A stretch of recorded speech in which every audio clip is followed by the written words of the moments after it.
Olá, caríssimas e caríssimos, graça e paz vos sejam multiplicados. Diante do calor insuportável que está aqui em Belo Horizonte, em toda Minas Gerais, vamos para a lição 2, quem era Jó? O texto base dessa lição, Jó capítulo 1, do 1 ao 5. Nessa lição estudaremos sobre o personagem secundário dessa lição, já que o primeiro é o nosso Deus. Sendo assim, para sabermos bem quem foi este homem de Deus, precisamos entender bem o que o próprio Deus falou acerca dele.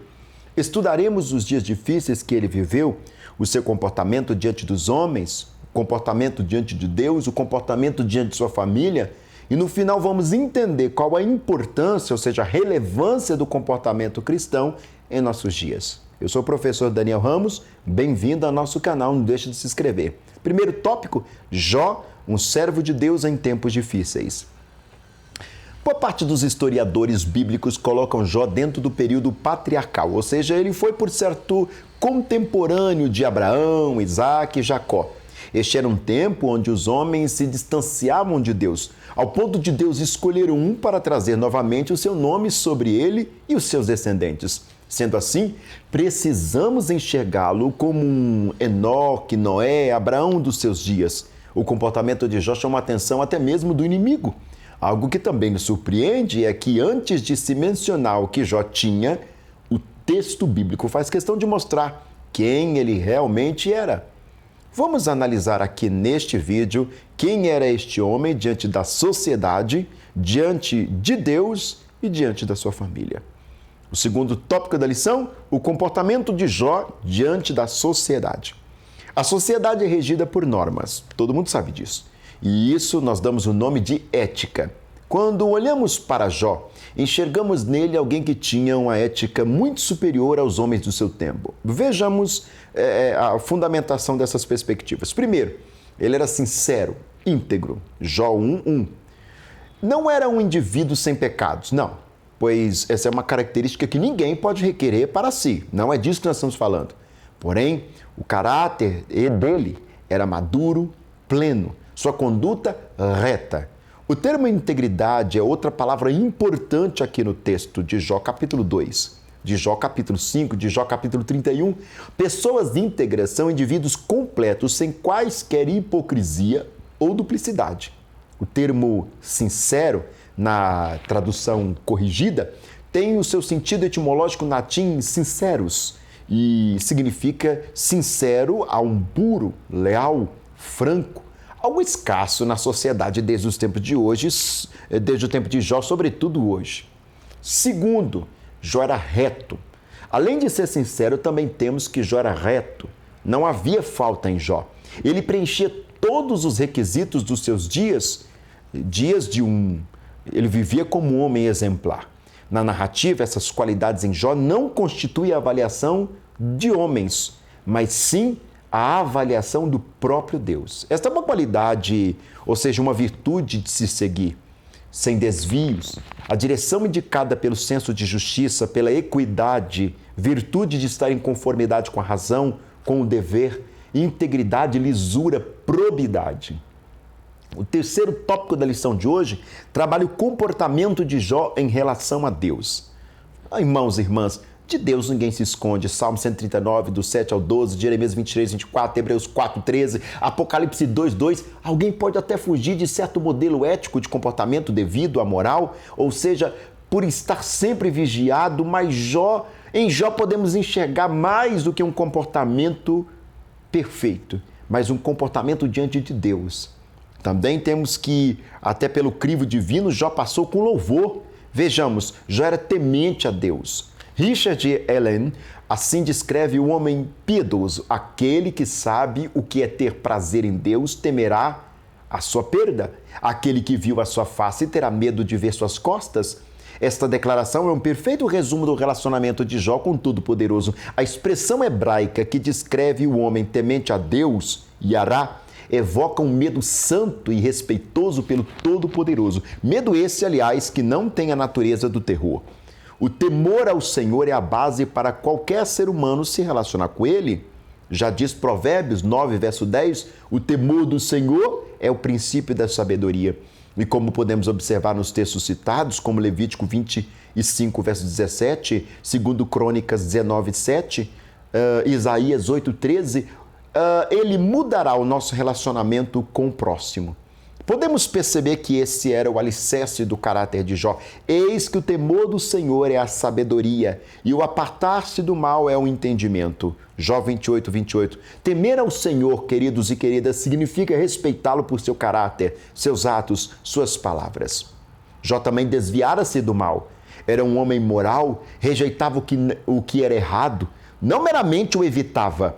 O escopo da conduta nobre de Jó desdobra-se à medida em que a história progride. Chega ao seu clímax no seu testemunho final, lá nos capítulos 29 ao 31, onde insiste nas suas realizações, são publicamente conhecidas e nega quaisquer falhas sérias. Era irrepreensível diante dos homens e de Deus. O mais interessante é que este ato de desviar-se do mal não está muitas vezes ligado a algo prático, mas ao coração. Jó já entendia que Deus sonda as mentes e os corações, como vai dizer 1 Samuel 16, 7, Salmo 139, verso 1, Provérbios 21, 2, Jeremias 11, 20.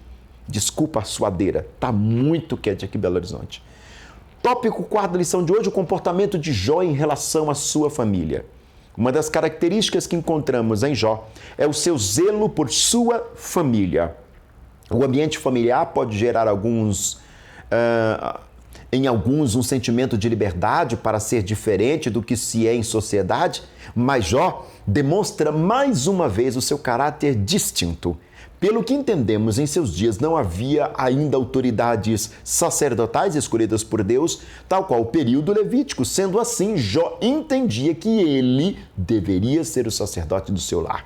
Vejamos agora o que podemos enxergar em Jó com relação à sua família. Bora? Primeiro, um empresário que tinha tempo para a sua família. Isso mesmo.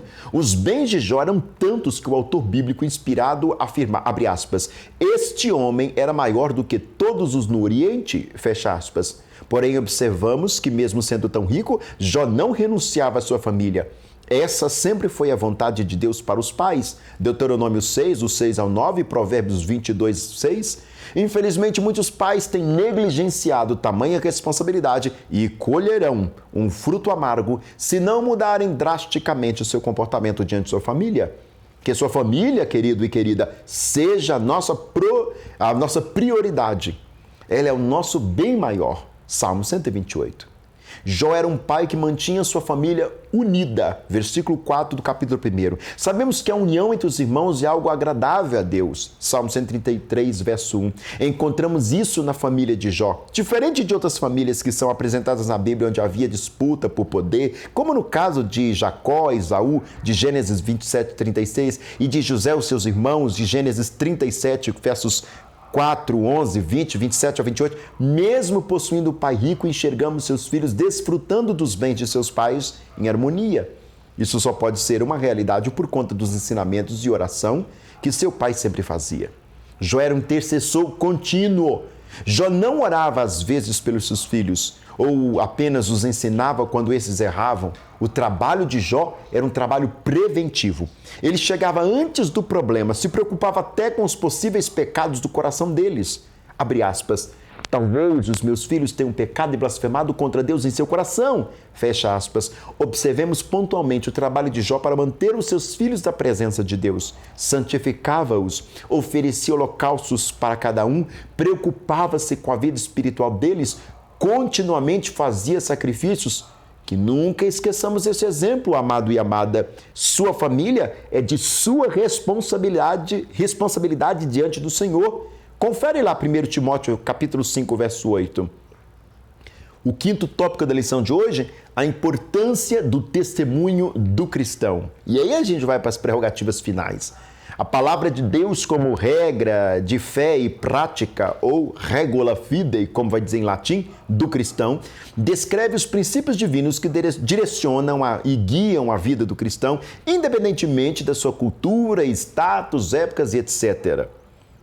Salmo 119, 9, 11, 105, Jó 17, 17. Como Jó, também temos a responsabilidade de viver uma vida na qual o nosso Deus seja visto e glorificado.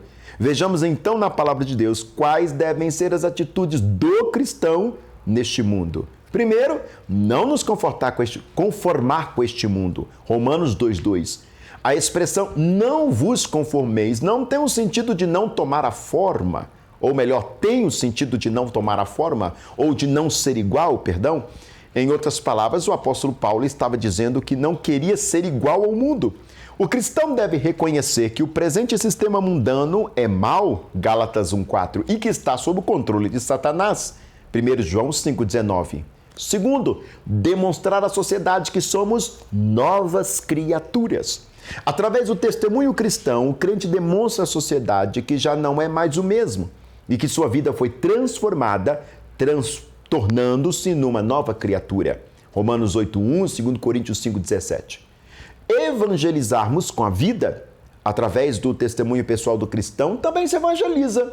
1 Timóteo 4,16. Sua própria vida já é um testemunho vivo do poder de Deus. Se demonstrarmos um bom testemunho diário, propagamos com eficácia o poder do Evangelho, ou seja, que é o poder de Deus para a salvação de todo aquele que crê, conforme Romanos 1,16.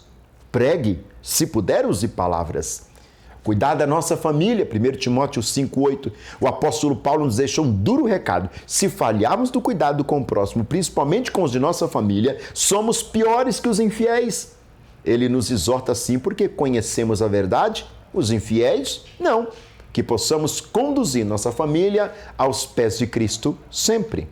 Vamos para a conclusão dessa belíssima e também relevante lição?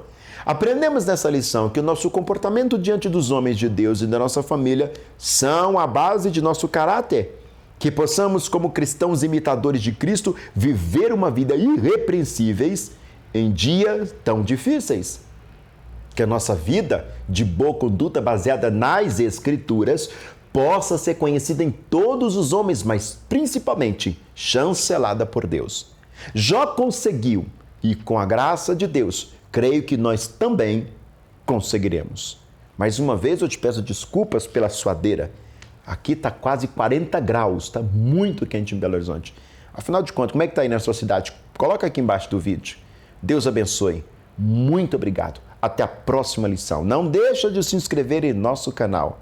Obrigado.